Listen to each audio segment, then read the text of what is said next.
ओकार कली और बोकाबो हाहाकार ओकार कली और बोकाबो कहीं ये सब विषय जगत रे तार उत्तर दिया है 31 पद 32 पद 32 33 जदि आम पढ़ा तुम्हार चक्षु विपरीत विषय देखिब तुम्भ हृदय कुपिल कथा कह 31 पद लिखा जाउछि द्राक्षारस रंगिया हेले और पात्र रे चकमकाइले और सहजे गला धकान हेले तुम्हें ताको अना नाही द्राक्षारस जो सब अर्थात मध्य ए सब विषय जो माने अल्प नियंतु बा बहुत नियम सेमानकर परिवार रे हाहाकार हबो ओकार अर्थात मानती ओ हबो कली निश्चित हबो आ बोकाबोकी दांडे रे हबो घरे दांडे रे ए सब विषय हो तेनु करी ज्ञानी कहउछंती जे हाहाकार ओकार कली और बोकाबोकी ए सब रु दूरे रहिबा को हेले हमको द्राक्षारस रु दूरे रहबा को आमे देखिबा टिके बाइबल रु की प्रकार विषय एस्टर पुस्तक बाहर को एस्टर पुस्तक तार एक पर्व एक पद रु 10 पद 11 पद आमे देखिबा खाली पढ़ी जीवा पाई मु कहू नाही आमे जानिछु सब एठी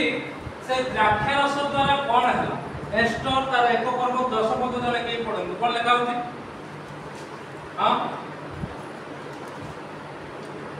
एस्टर एक पर्व 10 पद बाहर पढ़े जा सप्तम दिन रे राजा द्राक्षारस रे दुष्टचित्त होई मौमुन विस्था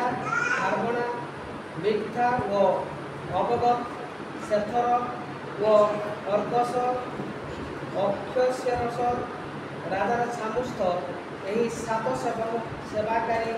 नपुंसक को आज्ञा देला बस द्राक्षारस रे मत होई से आज्ञा देला मन मन रे देखि कारण सेते बेले नीति थिला सेते बेले राजा मानकर से विषय सब थिला जे से माने नीति अनुसार नियम अनुसार द्राक्षारस पान करिवे तथापि से मत होई ए सब आज्ञा देला 11 पद पढो कोन लिखा होई माने लोकमानंकु अधिपति मानंकु बस्ती राणीर सौंदर्य देखाय पई ताको राजमुकुटरे विस्तार करी राजा के सामने आना बस द्राक्षारस रे मत हेले कोन हबो जानथि तो हाहाकार एई होचे हाहाकार निज स्त्री को रानी को सौंदर्य देखाइबा पई से लोकमान को आगे मत हो जाई आ कोन कर माता ले जाई आ कोन कर सेठी पई हमने अधिक सचेतन हवा जागृत हवा आ समाज को हमें शिक्षा देवा विशेष कर क्रिश्चियन लोक जो माने प्रभु को पछरे चालते टिके हो बा बेसी हो द्राक्षारस पान करिबा नै जदि पान करिबा हाहाकार हो ओकार आसीबो कळी आसीबो बोकाबोकी आसीबो आउ प्रथम सामुएल तार 25 पर्व 37 38 पढ़ कौन लिखा जाउछि प्रथम सामुएल 25 पर्व 37 पद आ 38 पद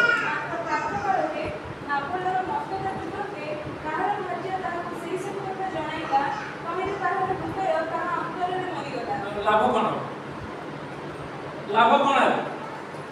मत तार टुटिबा परे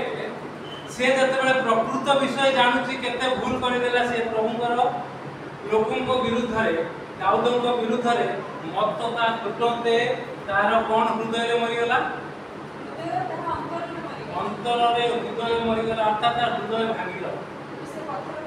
पत्थर परि हे गेला किंतु ता पर पद पढ़ा देखा होछि प्रभु दंड देले से महा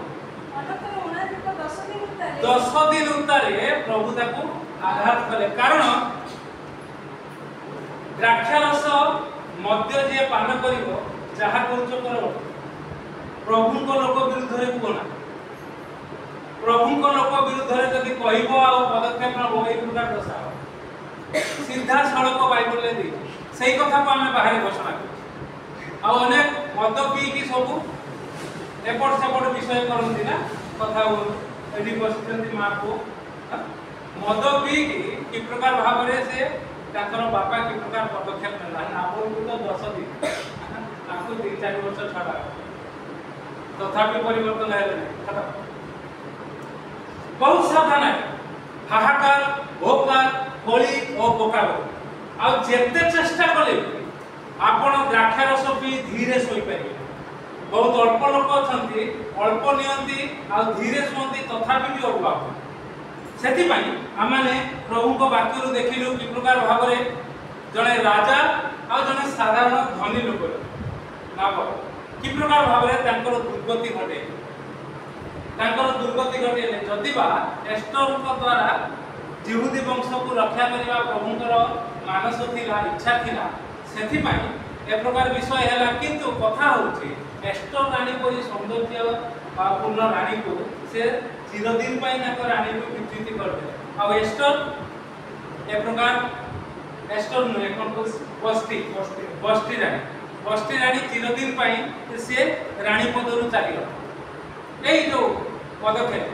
कारण कौन जानते ये स्त्री भी भूल एस्टर पुस्तक टी आगे पढ़ राजा जो आरंभ कला से स्त्री भी से प्रकार भजन विषय आरंभ कर पढ़ कौन लेखा हाँ एस्टर एक पर्व से 8-9 थी जल्दी जल्दी बस बस्ती रानी कौन कला सी भज प्रस्तुत कर अर्थात द्राक्षारस भज माने सब विषय थी द्राक्षारस थी राणी भी से तार राणी पद गला तेणुक बहुत सावधान मुझे ना कहनी अच्छा सब जानदे थोड़ी ने मुझे 20 वर्ष तले ए प्रकार प्रचार करने को जाए समस्त घर आम गाँव में 2 जन जाक बेड अच्छे 2 जन जाक बेड आ मुझे स्त्री को कहली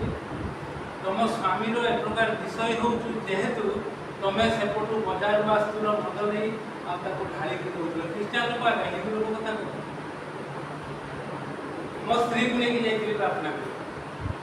आ से सीधा सड़क कहले ए प्रकार जदि तुम वाक्य दब आम घर को आसबनी से दिन को जाए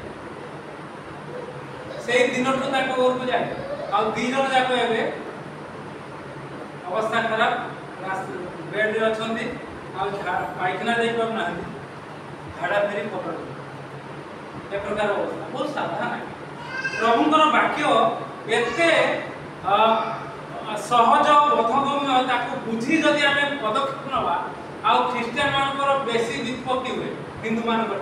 आपण माने देखो हिंदू लोक माने भल रे अछन जे माने जानि नांती किछि भल रे अछन किंतु ख्रीस्टियन लोक माने जानि सुनी से प्रकार करूथुआरु प्रभु ताकर चकी को आड़े दे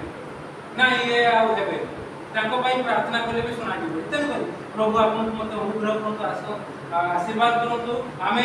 हाहाकार होकार कली ओ बका बकीरु दूर रहिबा प्रभु नाम को उन्नत उच्चीकृत करबा आ अन्य मान को ए विषय जगत रे अनेक लोक माने अछंती से मान को ए विषय कहि प्रभुंकर नाम को उन्नत उच्चीकृत महिमान्वित करबा प्रभु ए चिंता रे हम आशीर्वाद करतो आमे।